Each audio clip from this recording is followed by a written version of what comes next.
video আছে আম আম এই যে আমরা দেখি পয়ে চাপছে নাকি আমরা দেখেন এই যে আমরা ফাড়াইলাম আমাকেও ভিডিও করার সমস্যা কি আমরা ফাড়াইলাম আমার মনে হয় পয়ে চাপছে দেখি খা দেখি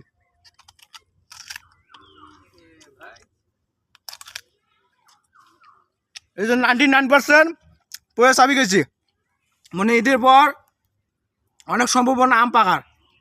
দেখছেন আমের পয়ে কীরকম চাপছে আমটা তো অনেক মিষ্টি কাঁচা আম না খালে বুঝতে পারবেন না কত স্বাদ কেন হুম সেই স্বাদ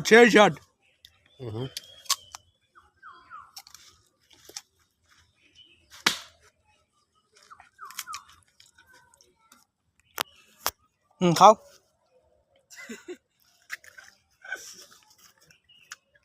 টক আহ টক টক কেন